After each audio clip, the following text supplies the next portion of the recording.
Salatul kusuf, salat gerhana matahari, wal khusuf dan gerhana bulan. Wa salatul kusuf dan salat gerhana matahari maupun bulan sunnatun muakkadah adalah sunnah yang muakkadah yang ditekankan. Fa in fatat kalau terlewat yaitu waktunya sudah terlewat lam tuqda maka tidak diqadha, tidak diganti. Wa yusalli dan melakukan salat li kusufis syamsi karena gerhana matahari wa khusufil qamar dan karena gerhana bulan. Rakaatain, 2 rakaat saja. Fi kulli rakaatin pada setiap rakaatnya qiyamani, 2 kali berdiri. Yutilul qiraah memperpanjang bacaan, maksudnya bacaan surat. Fihima pada 2 berdiri tadi. Waruku'ani dan juga ada 2 ruku'. Yutilut tasbiha memperpanjang tasbih fihima di dalam 2 ruku' tadi. Tunas sujud tanpa sujud, maksudnya sujudnya jangan dipanjang-panjangkan. Ini mazhab Syafi'i. Jadi salat kusuf gerhana matahari maupun bulan hukumnya sama, sunnah muakkadah, tidak wajib. Kenapa tidak wajib? Karena tidak termasuk sholat 5 waktu yang diwajibkan oleh Allah ketika Isra Mi'raj itu, yang tidak akan digonta-ganti hukumnya oleh Allah Subhanahu wa Ta'ala. Sholat gerhana sebabnya apa? Sebabnya melihat gerhana, bukan terjadi gerhana. Artinya gini, kalau terjadi gerhana tapi kita tidak melihat karena adanya mendung, nggak terlihat, maka tidak ada sholat gerhana. Karena Nabi menyuruh kita melakukan sholat tersebut kalau melihat itu dengan mata, bukan dengan mata hati.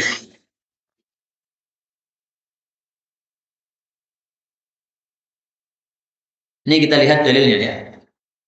Fa idza ra'aitum syai'an minha, kalau kalian melihat sesuatu dari gerhana, fasallu salatlah hatta tanjali, sampai terbuka kembali, sampai kembali sempurna apa? Matahari atau bulannya tadi. Ini hadis riwayat Imam Muslim dari Jabir radhiyallahu anhu. Saya ulangi lagi, fa idza ra'aitum, kalau kalian melihat. Jadi kalau melihat, biasanya kan di almanak itu kan, di kalender itu kan ada tanggal-tanggal gerhana, tanggal sekian, dan katanya tahun ini akan ada apa? Gerhana total, bulan, nggak tahu jam berapa, sore hari mungkin. Nah, maka kalau betul-betul kita melihat, sholat. Kalau tidak, tidak. Teorinya ada terjadi gerhana, dan itu teori insya Allah tepat, itu sudah ilmu yang bisa dipelajari dan baku ilmunya. Jadi bukan ilmu ngawur, bukan, tapi ilmu yang betul-betul ada apa? Teorinya yang kuat. Tetapi kalau tidak melihat, tidak ada sholat gerhana. Karena Nabi mengatakan, idza ra'aitum, kalau kalian melihat, bukan idza ukhbirtum, kalau kalian diberitahu, bukan. Tapi melihat. Karena itu seandainya area sini mendung, tidak terlihat gerhana. Area utara sono tidak mendung sehingga melihat gerhana. Kemudian teman kita yang di utara telepon kita, ayo sholat gerhana. Di utara ini kelihatan. Nah, kita di selatan tidak melihat, maka tidak ada sholat gerhana untuk kita karena tidak melihat. Ya biarkan yang melihat sholat gerhana, yang tidak. Fa in fatat lam tuqda, kalau terlewat waktunya tidak ada qadha. Kenapa? Karena sholat gerhana ini sholat yang dzatu sabab, punya sebab. Sebabnya apa? Gerhana. Berarti kalau gerhananya sudah hilang, sudah lenyap. Jadi misalnya waktu gerhana 1 jam. Setelah 1 jam selesai gerhana, baru kita diberitahu orang. Tadi gerhana. Nah, begitu kita melongok ke atas, wah gerhananya sudah habis. Nggak ada lagi pengqadhaan atau penggantian, nggak ada. Kenapa? Sebabnya sudah hilang. Jadi sholatnya hanya dilakukan ketika ada sebab. Tidak ada sebab, ya jangan dilakukan. Kemudian sholat gerhana itu 2 rakaat. Baik itu gerhana matahari maupun bulan.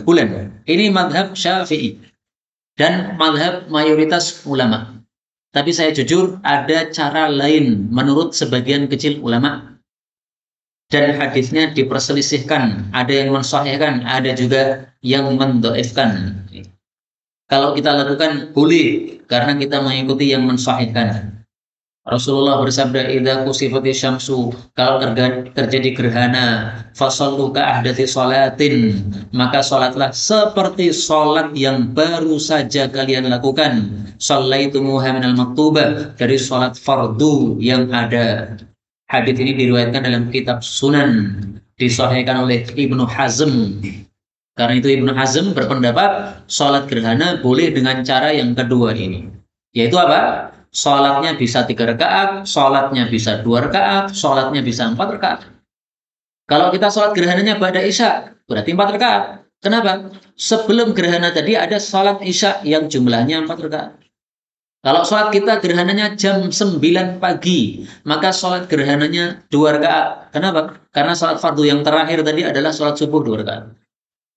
Kalau gerhananya antara maghrib sampai Isya, sholat gerhananya berarti 3 rakaat. Ini haditsnya disahihkan oleh beliau Ibnu Hazm rahimahullah ta'ala. Silakan kalau mau dilakukan, nggak ada masalah. Tetapi kalau mau dilakukan di masyarakat, diberitahu dulu.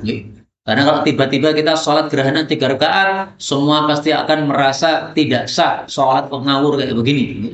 Karena mereka taunya sholat gerhana 2 rakaat. Kemudian masing-masing rakaat itu 2 kali berdiri, panjang bacaannya. Apa yang dibaca oleh Nabi tidak disebutkan dalam satu hadis pun yang sahih. Adanya pendapat ulama. Pendapat ulama, Imam Syafi'i katakan rakaat pertama baca Al-Baqarah. Setelah itu ruku. Setelah itu berdiri lagi baca Ali Imran. Sampai kapan loh Pak? Bukan saat ruku tok, bukan. Sampai kata. Habis itu kemudian sujud, kemudian rakaat yang kedua membaca An-Nisa. Kemudian setelah itu ruku, setelah itu berdiri lagi membaca Al-Maidah. Jadi Al-Baqarah, Ali Imran rakaat pertama, An-Nisa, Al-Maidah rakaat kedua. Kira-kira berapa jam nih, Pak?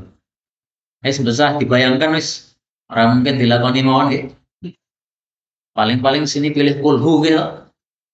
Ya minimal 1 juz lah kalau saya sarankan.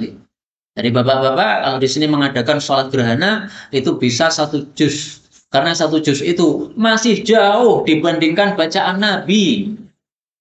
Nabi panjang sekali sampai para sahabat itu pada pingsan. Jadi tengah-tengah sholat mereka pingsan gelundung. Ngantuk nih Pak. Saking apa? Kondisinya panas waktu itu, kemudian sholatnya lama. Nah begitu gelundung berdiri lagi. Ambil air di sampingnya gerujuknya kan. Jadi sambil sholat sambil gerujuk boleh. Yang penting gerujuknya jangan terus menerus. Siji loro telu nggih batal. Diambil aja 1 gelas yang ada di samping kita gerujuknya. Bles nih. Sekali tok nggak apa-apa. Karena apa? Pingsan dia apa namanya? Dia ngantuk dia sehingga perlu air. Rukuknya juga panjang. Terus bacaannya apa? Tasbih. Subhana rabbiyal azim, subhana rabbiyal azim, subhana rabbiyal azim. Berapa kali? Terserah. 100 kali boleh, 1000 kali boleh, panjang. Duna sujud, kalau sujudnya nggak usah panjang, biasa aja. Ini mazhab Syafi'i. Tapi ini saya kasih garis bawah, ini maksudnya tidak sesuai hadis yang sahih. Kita temukan hadis yang sahih, sujudnya Nabi juga panjang. Hadis dalam Sahih Bukhari dan Sahih Muslim dari Aisyah, "Tsumma sajada," Nabi sujud, fa'atala sujuda, lalu memanjangkan sujudnya. Jadi semuanya panjang. Rukuknya panjang, sujudnya panjang. Nah, maka untuk poin ini ya, sujudnya tidak dipanjangkan yang disebutkan dalam kitab ini kita tidak pakai karena kita lebih mengutamakan hadis yang sahih dan itu pendapat ulama yang lain. Kemudian selesai dari sholat gerhana, apa yang dilakukan? Wa yaktubu, kemudian khutbah ba'daha, setelahnya khutbah ini 2 kali khutbah juga. Wa yusirru, dan membaca dengan suara sir fi kusufi syamsi, pada gerhana matahari. Wa yajharu, dan membaca dengan keras fi khusufil qamar, pada gerhana bulan. Ini mazhab Syafi'i. Dan ini masalah khilafiyah. Mazhab Syafi'i khutbah setelah salat gerhana. Mayoritas ulama berpendapat tidak ada khutbah setelah salat gerhana. Nah sekarang faktanya Nabi khutbah tidak? Faktanya Nabi khutbah. Kalau memang Nabi khutbah, kenapa mayoritas ulama tidak khutbah? Karena Nabi khutbah itu beliau mendengar sebelumnya ucapan orang-orang mengatakan bahwa ini gerhana terjadi gara-gara Ibrahim putra Nabi wafat. Ini keyakinan jahiliyah. Orang jahiliyah mengatakan gerhana hanya terjadi ketika ada orang besar mati atau ada orang besar lahir. Lah ini putra Nabi, orang besar ini mati, usianya 1,5 tahun, Ibrahim putra Nabi. Ibunya adalah Maria. Maria budak Nabi SAW dikumpuli oleh Nabi kemudian melahirkan Ibrahim. Nah, mati pada usia 1,5 tahun. Nah, maka karena Nabi mendengar ucapan ini, beliau ingin menjelaskan itu ucapan salah. Gerhana itu bukan karena orang mati, bukan karena orang lahir, salah. Kalau orang Jawa mengatakan apa? Dicapot gendruwo atau buto, itu juga salah. Nah, maka kalau orang-orang mengatakan begitu, ceramah. Kenapa ceramah? Diperlukan untuk menjelaskan yang benar. Itu pendapat mereka mayoritas ulama. Tapi mazhab Syafi'i nggak menoleh kepada hal tersebut. Mazhab Syafi'i mengatakan faktanya Nabi khutbah, berarti kita setelah sholat gerhana ya khutbah.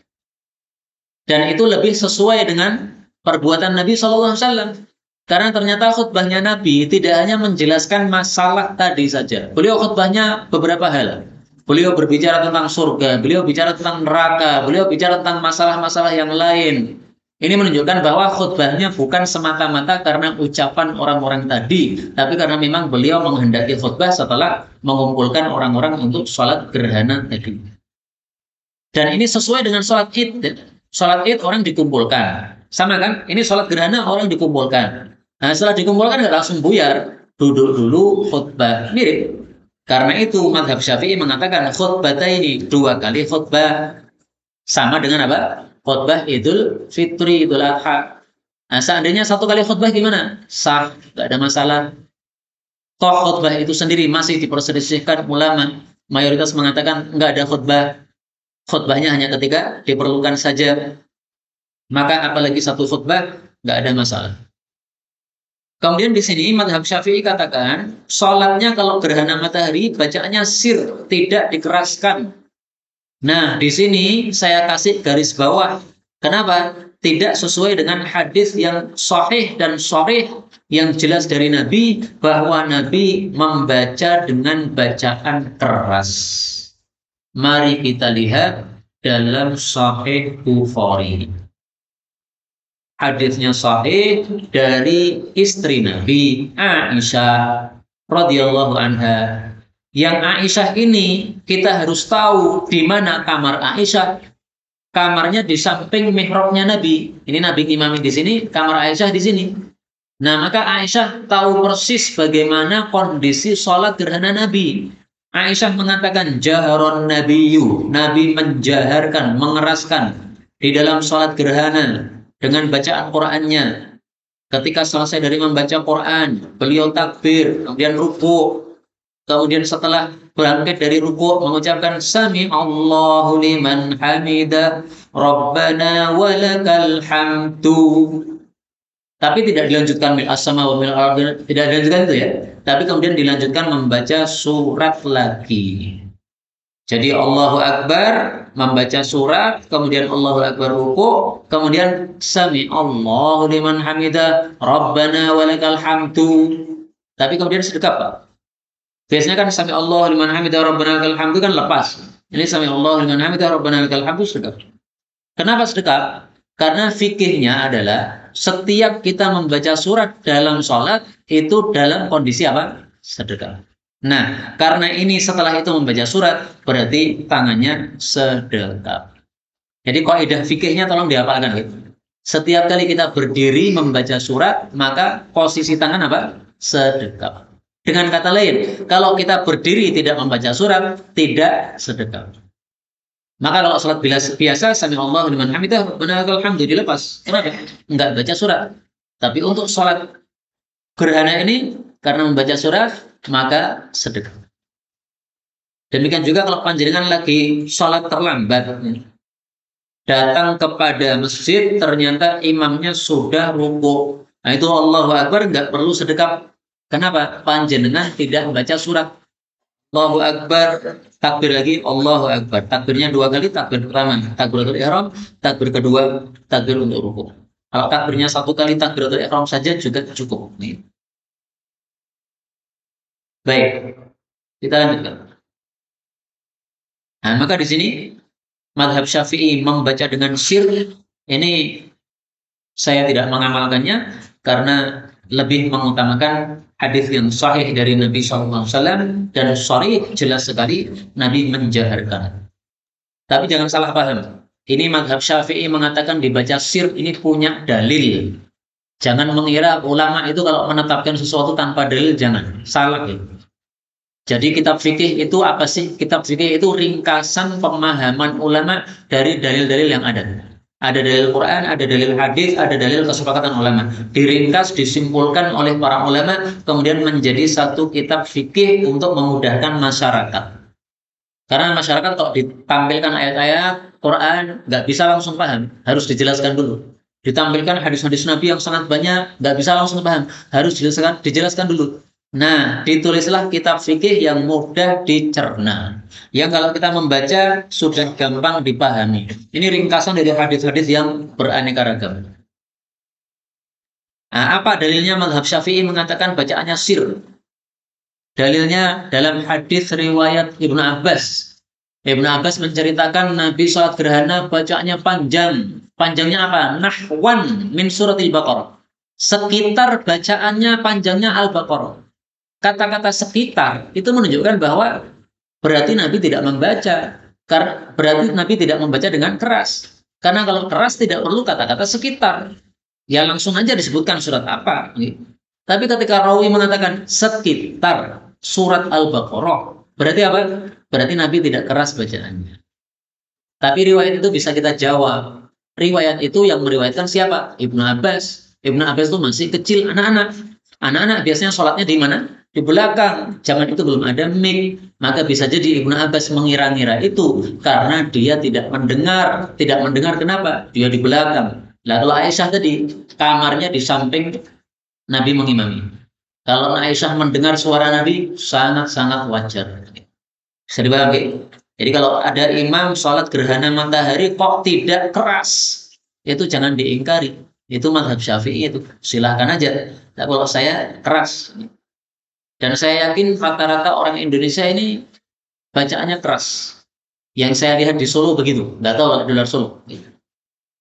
Dan itu pertama sesuai sunnah, sesuai hadis yang sahih maksud saya. Yang kedua itu membuat orang tidak ngantuk.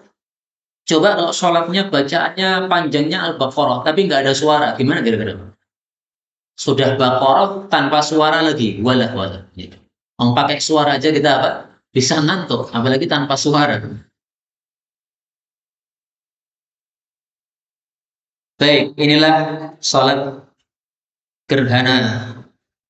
Ada pun sholat berikutnya, sholat istisqa. Ini insya Allah kita bahas di waktu yang lain saja, karena di sini banyak hal-hal yang mungkin perlu saya tampilkan dalil-dalil, sehingga perlu waktu yang lebih panjang. Tapi sisa waktu kita buka untuk tanya jawab, baik yang berkaitan dengan tema maupun secara umum, dipersilakan.